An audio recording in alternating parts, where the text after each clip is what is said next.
students, welcome to class 4. Hope you are all fine. Today we will read Unit 1, Building Unit of Life. ज़िंदगी के मकासद का unit. Think back. What is the basic unit of life? एक खुलिया ज़िंदगी की बुनियादी इकाई क्या है? इकाई का मतलब होता है एक. Have you ever used toy block to make a model of a house? आपने कभी भी घर का मॉडल बनाने के लिए टॉय ब्लॉक यूज़ किए हैं? If you look carefully at this picture, you will find that this house is made up of many small plastic blocks. अगर आप इस तस्वीर को ध्यान से देखेंगे तो आपको नज़र आएगा कि ये जो घर बना हुआ है ये बहुत छोटे छोटे प्लास्टिक के ब्लॉक से मिलके बना हुआ है. These are the building blocks or building unit of life. ये घर के इमारती ब्लॉक्स या इमारत के यूनिट हैं. Similarly, cells are the basic building units of all living things, no matter how big or small they might be. इसी तरह सेल तमाम जानदारों की बुनियादी इमारतें हैं, चाहे वो कितनी बड़ी और छोटी क्यों ना हो. So we can say that a cell is the basic unit of life. तो लिहाजा हम ये कह सकते हैं कि सेल ज़िंदगी की बुनियादी इकाई है. इकाई का मतलब मैंने बताया था एक. It is the smallest part of all living things and perform all activities needed to keep them alive and carry out basic life processes. ये तमाम जानदारों का सबसे छोटा हिस्सा है और उनको ज़िंदा रखने और बुनियादी ज़िंदगी के तमाम अमल को अंजाम देता है.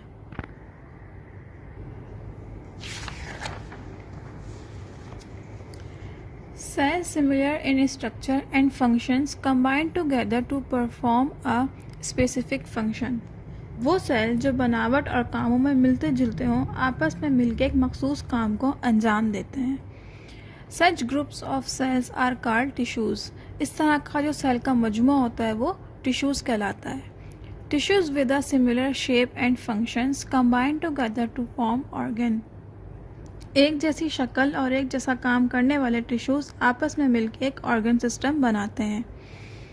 Organ combine together to form an organism.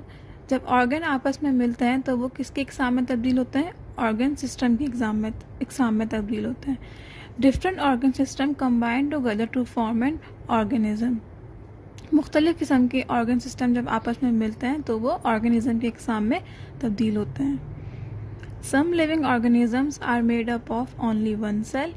बहुत से जानदार ऑर्गेनिज्म ऐसे होते हैं जो सिर्फ एक सेल से मिलके बने होते हैं. And some are made up of million of cells. और कुछ लाखों सेल से मिलके बने होते हैं. On the basis of the number of cell organisms are classified as unicellular and multicellular. Cell की तादाद की बुनियाद पर उनको क्लासिफाइड किया गया है दो हिस्सों में, एक यूनिसेलुलर में एंड मल्टीसेलुलर में. Unicellular organisms. Organisms which are made up of only one cell are called unicellular organism.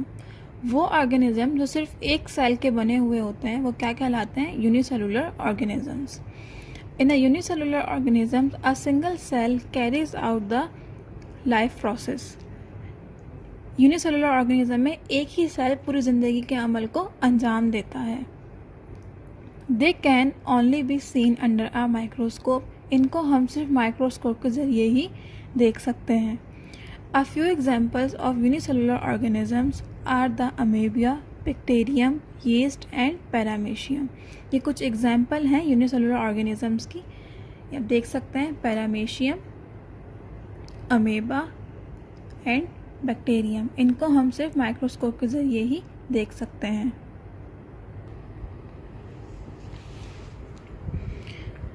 Multicellular organisms. Living things such as human beings, plants and animals are made up of millions of cells.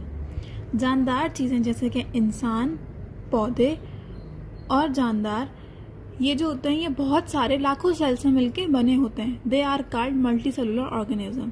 ये क्या कहलाते हैं? Multicellular organisms कहलाते हैं.